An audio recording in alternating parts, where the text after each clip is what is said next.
ಜೀವನಾಂಶ ಕೇಳದೆ ವಿಚ್ಛೇದನ ಪಡೆದ್ರು ಬಿಂದಾಸ್ ಚಿತ್ರದ ನಟಿ ಹನ್ಸಿಕಾ ಮೋಟ್ವಾನಿ. ಬಹುಭಾಷಾ ನಟಿ ಹನ್ಸಿಕಾ ಮೋಟ್ವಾನಿ ಅವರ ವೈಯಕ್ತಿಕ ಜೀವನ ಅಧಿಕೃತವಾಗಿ ಅಂತ್ಯಗೊಂಡಿದೆ. ಕಳೆದ 1 ವರ್ಷದಿಂದ ಹರಿದಾಡ್ತಾ ಇದ್ದಂತಹ ವಿಚ್ಛೇದನದ ವದಂತಿಗಳಿಗೆ ಈಗ ಮುದ್ರೆ ಬಿದ್ದಿದೆ. ಮುಂಬೈನ ಬಾಂದ್ರಾ ಕೌಟುಂಬಿಕ ನ್ಯಾಯಾಲಯವು ಹನ್ಸಿಕಾ ಮತ್ತು ಉದ್ಯಮಿ ಸುಹೈನ್ ಕತೂರಿಯಾ ಅವರಿಗೆ ವಿಚ್ಛೇದನ ಮಂಜೂರು ಮಾಡಿದೆ. ಹನ್ಸಿಕಾ ಮೋಟ್ವಾನಿ ಮತ್ತು ಸುಹೈದ್ ಅವರು ಪರಸ್ಪರ ಒಪ್ಪಿಗೆ ಮೇರೆಗೆ ವಿಚ್ಛೇದನ ಕೋರಿ ಅರ್ಜಿಯನ್ನ ಸಲ್ಲಿಸಿದ್ರು. ವಿಶೇಷ ಅಂತ ಹೇಳಿದ್ರೆ ಹನ್ಸಿಕಾ ಅವರು ಪತಿಯಿಂದ ಯಾವುದೇ ರೀತಿಯಾದಂತಹ ಜೀವನಾಂಶವನ್ನ ಕೇಳಿಲ್ಲ. ನ್ಯಾಯಾಲಯದಲ್ಲಿ ಹನ್ಸಿಕಾ ಪರವಾಗಿ ವಕೀಲ ವಿದ್ನಾನ್ ಶೇಖ್ ವಾದವನ್ನ ಮಂಡಿಸಿದ್ರು.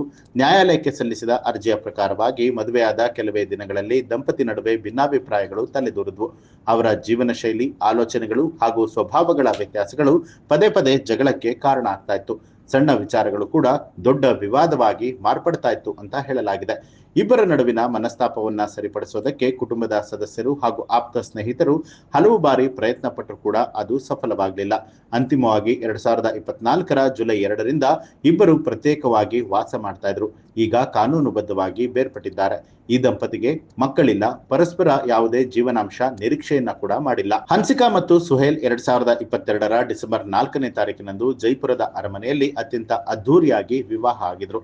ಇವರ ವಿವಾಹ ಪೂರ್ವ ಶಾಸ್ತ್ರಗಳಾದ ಮೆಹಂದಿ, ಸಂಗೀತ ಕಾರ್ಯಕ್ರಮ ಮತ್ತು ಹಳದಿ ಸಮಾರಂಭಗಳು ಕೂಡ ಸಾಕಷ್ಟು ಸುದ್ದಿಯಾಗಿತ್ತು.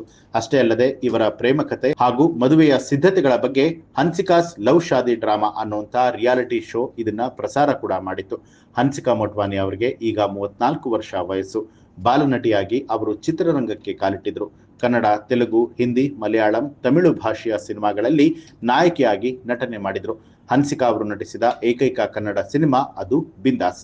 2008ರಲ್ಲಿ ತೆರೆಕಂಡಿದ್ದ ಈ ಸಿನಿಮಾದಲ್ಲಿ ಹನ್ಸಿಕಾ ಅವರು ಪುನೀತ್ ರಾಜ್ಕುಮಾರ್ ಅವರಿಗೆ ಜೋಡಿ ಕೂಡ ಆಗಿದ್ರು.